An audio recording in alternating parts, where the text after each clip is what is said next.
Արևմուտքը դատապարտում է Թուրքիային, Ռուսաստանը ողջունում։ Վերջին շրջանում առավել ակտիվ են դարձել խոսակցությունները Ղարաբաղյան հակամարտության կարգավորմանը Թուրքիայի ներգրավման վերաբերյալ։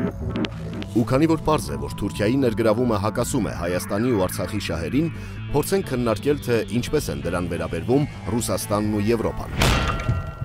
Այսպիսով, ԵԱՀԿ Մինսկի խմբի համանախագահ երկիր հանդիսացող Ռուսաստանի արտաքին գործերի նախարար Սերգեյ Լավրովը հայտարարեց, որ Թուրքիան կարող է դրական դերակատարում ունենալ Ղարաբաղյան հակամարտության խաղաղ լուծման հարցում։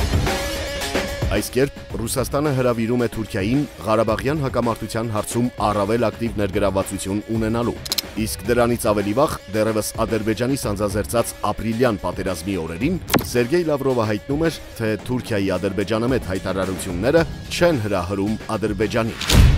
Սակայն բավականին այլ է Եվրոպական միության տեսակետը։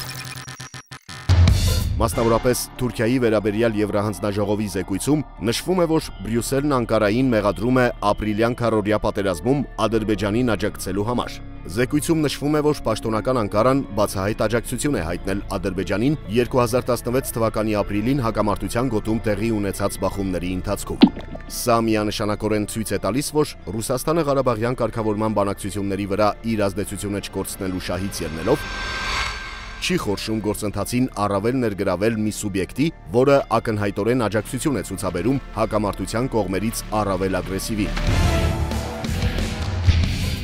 Ինչպես հայտնի է, վերջին ամիսներում Թուրքիայում ահագնացել են մարդու իրավունքների խախտումները եւ այդ երկիրը վերածվել է բռնապետության, եւ անգամ դրան Ռուսաստանն ու Արևմուտքը արձագանքում են բոլորովին տարբեր կերպով։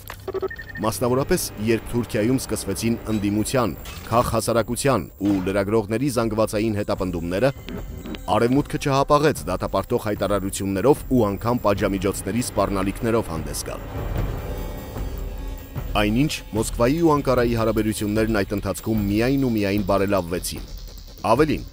որքան Ռեջեփ Թայիփ Էրդողանի ռեժիմն ավելի բռնապետական է դառնում, այդքան ավելի ջերմանում են Ռուսաստանի ու Թուրքիայի հարաբերությունները։